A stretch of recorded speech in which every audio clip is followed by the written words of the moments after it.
বন্ধুরা, আমি RPS daily blog থেকে আজকে একটু ডিম ভাপা করব, সেটাই আপনাদের কাছে তুলে ধরছি। আমার কাছে 3টে বাটি আমি নিয়েছি, কিন্তু বাটিগুলো এক মাপের নয়, ছোট বড় আছে। তো যাই হোক, যা আছে তাই আমি নিয়েছি। এর মধ্যে যে তেল দিয়ে দিয়েছি, তেলটা আমি এরকম করে ভালো করে মাখিয়ে নেব।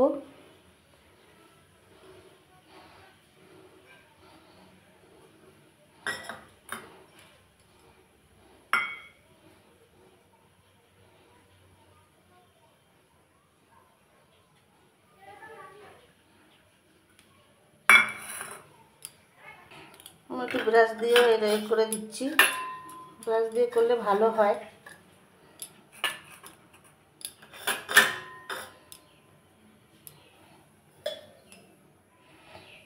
দেখুন বন্ধুরা, আমি 3টে বাটিতে 3টে ডিম ভেঙে দিয়ে দিয়েছি, আর কিছু দিইনি। এবার এটা আমার একটা ঝাঁঝরির থালা আছে, থালার মধ্যে আমি এটা বসিয়ে দেবো।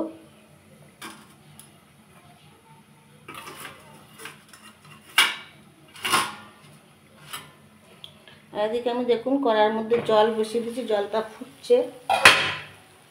এই জলের মধ্যে আমি এটা আস্তে করে বসিয়ে দেবো।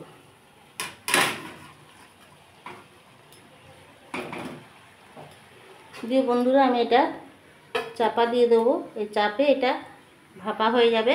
এটা হোক, আমি কিছুক্ষণ পরে ফিরে আসছি। দেখুন বন্ধুরা, এই 5-7 মিনিট পরে ফিরে আসলাম। দেখে বুঝতে পারছেন কি জানি না, এটা হয়ে গেছে। এই দেখুন, শক্ত হয়ে গেছে। এবার আমি এটা নামিয়ে নেব। দেখুন বন্ধুরা, আমি ডিম ভাপাটা তরকারি করব, সেই জন্য কড়ায় তেল বসিয়ে দিয়েছি। এটা ঠান্ডা হোক, তারপর আমি একটু ছুরির সাহায্যে তুলে নেব।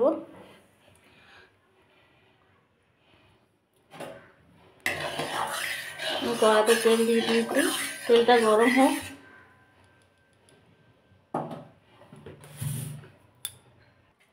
দেখুন বন্ধুরা, আমি ছুরির সাহায্যে এরকম ঘুরিয়ে ঘুরিয়ে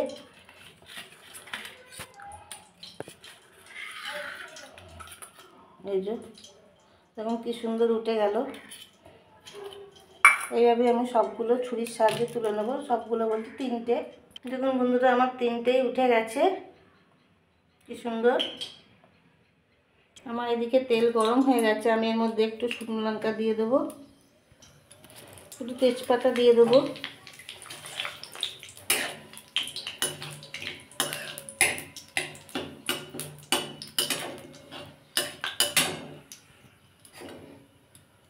আমি এটা আলু দেবো, আলুটা ভেজে নেব। আলু টমেটো সব বন্ধুরা একসাথেই ভেজে নেব। আলু টমেটো পেঁয়াজ বন্ধুরা সব একসাথে দিয়ে দিয়েছি।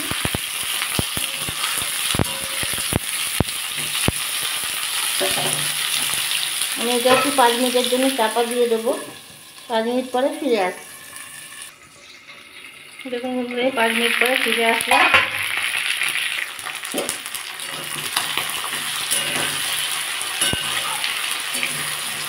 আলু পেঁয়াজ টমেটোটাও নরম হয়ে গেছে, সবই হয়ে গেছে। আমি এর মধ্যে মশলাগুলো দিয়ে দেবো।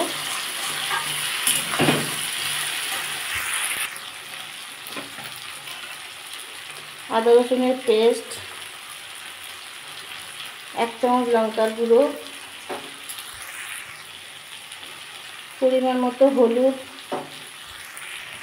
সামান্য চিনি, পরিমাণ মতো নুন,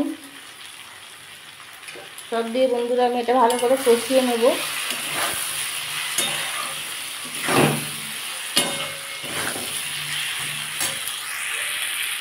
আমি সামান্য একটুখানি এখন জল দেবো, কারণ মশলাটা শুকনো তো।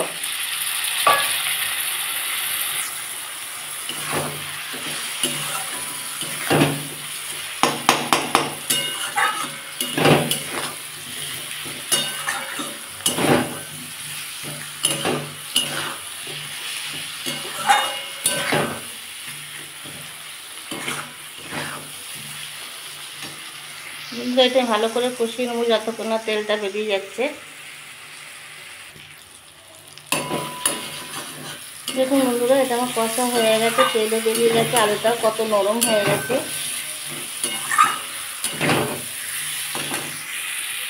আমি এবার একটু জল দিয়ে দেবো।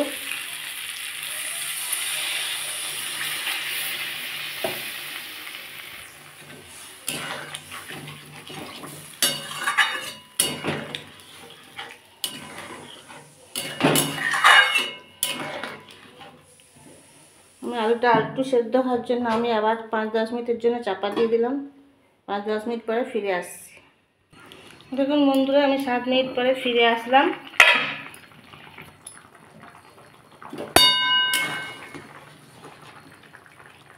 আমার আলু সেদ্ধ হয়ে গেছে। আমি ওই ভাপা ডিমগুলো এর মধ্যে দিয়ে দেবো।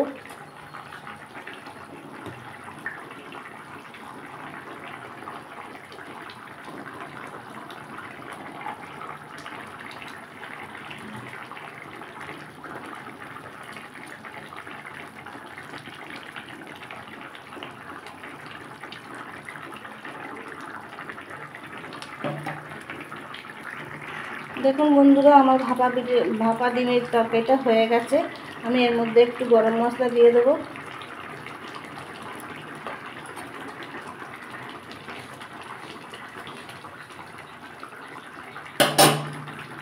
আর একটু ধনে পাতা দিয়ে দেবো।